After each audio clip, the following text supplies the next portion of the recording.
March 13th is one of the most significant events in Grenada's history for what it set out to do, for what it became, and for how it has impacted Grenada's history ever since.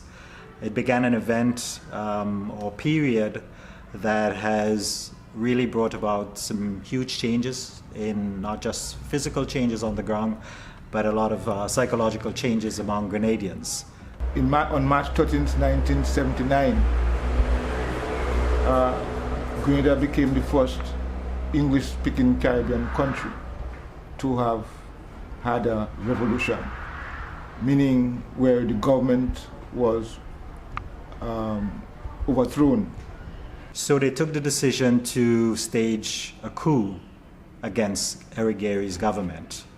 And on the morning, they attacked the Grenada Defense Force barracks, or True Blue, and they burnt it to the ground, scattering all the soldiers. And they took control of Radio Grenada, Radio Lionel as they used to call it, and basically began the process of the Grenada Revolution. And I can recall that morning hearing the voice on Radio Grenada.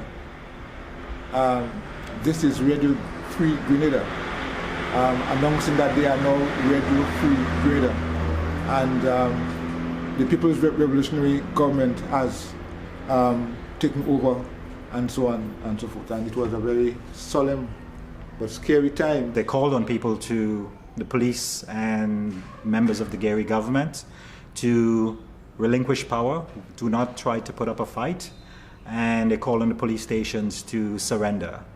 And throughout the day of March 13th, many of the police stations, most of the police stations basically, many of them abandoned or either just walked away from the police station, allowing the NJM members to take over. March 13th represents a very interesting period in Grenada's history because the support that it received was across the board.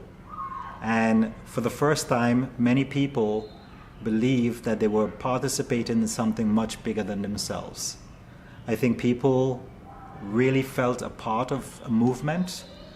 They felt a part of change, and many people initially welcomed that change because they wanted to be part of it. There's lots of good and bad about the Grenada Revolution, which we continue to argue about, but I think many people still regard key aspects of it as being important in Grenada's history and made a definite impact on people's lives.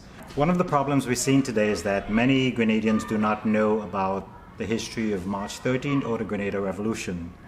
So recently, the Grenada National Museum Press published a series of 34 books as part of the Grenada Chronicles series, looking at the period from 1970 all the way to 1983.